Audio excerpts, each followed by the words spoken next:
Hello friends, मेरा नाम तन्मय गुलाटी है और आज मैं आपको साइंस का एक बहुत ही ज़्यादा ज़रूरी टॉपिक फ्रिक्शन एक्सप्लेन करूँगा।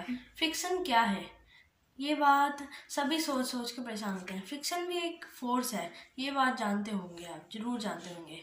स्टूडेंट्स को इस टॉपिक में बहुत ज़्यादा प्रॉब्लम होती है, इसलिए आज मैं आपको ये एक्सप्लेन करूँगा। तो फ्रिक्शन क्या है, अगर मान लीजिए कि आप क्रिकेट खेल रहे हैं अपने दोस्तों के साथ और एक बॉल आ रही है बाउंड्रीज पर ही रुक गई। ऐसा बहुत बार होता है। तो क्यों रुक गई?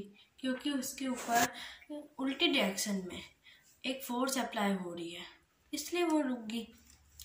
अब मैं साइकिल चला रहा हूँ, मेरे दोस्त ने मुझे धक्का मारा है पीछे से, तो क्या होएगा? मेरी स्पीड बढ़ जाएगी, मैं थोड़ी दूर तक जाऊँगा, फिर नॉर्मल पे आ जाऊँगा। ये केस अगर उल्टी तरीके से हो, मैं साइकिल चला रहा हूँ, मेरा दोस्त आया, उसने मुझे रोकना शुरू किया, उल्टे डायरेक्शन में फोर्स अप्लाई की, तो फिर मैं थोड़ी स्लो डाउन हुआ और रुक गया। ऐसा होता ही है। अब आप कोई भी एग्जाम्पल ले लीजिए। मान लीजिए एक टेबल है, टेबल पे बुक आपने धक्का मारा है, वो स्वाइप हो रही है, थोड़ी दूर पे जाके रुकेगी ही। वो क्यों रुक रही है? फ्रिक्शन फोर्स की वजह से। अब मैं आपको फ्रिक्शन की डेफिनेशन दूंगा, आप इसे भी नोट डाउन कर सकते हैं। If an object moves on a surface, the surface applies a force on the object in the direction opposite to its direction of motion. This force is called frictional force. Friction force किस direction में apply होती है? Friction force हमेशा opposite direction में apply होती है, जिस direction में आप का ऑब्जेक्ट को आपने फोर्स अप्लाई की है। मैं साइकिल इधर को चला रहा हूँ, तो फिर फ्रिक्शन फोर्स इधर को अप्लाई होगी। अगर मैंने बॉल का शॉट उधर मारा है, तो फ्रिक्शन फोर्स इधर को अप्लाई होगी। ये हर जगह होता है। अब मैं आपको फ्रिक्शन की डेफिनेशन दूंगा, फ्रिक्शन की डायरेक्शन की डेफिनेशन दूंगा।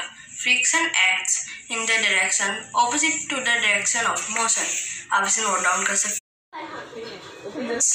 इन the direction opposite to the direction of motion. अब जरा आप बताइए, ये टेबल है, स्मूथ है, बुक है, स्मूथ है, आपको आंखों से नहीं लग रहा कि इसमें कोई भी कमी है, फिर ये क्यों रुक रही है? आपको लगता है इसमें फ्रिक्शन है?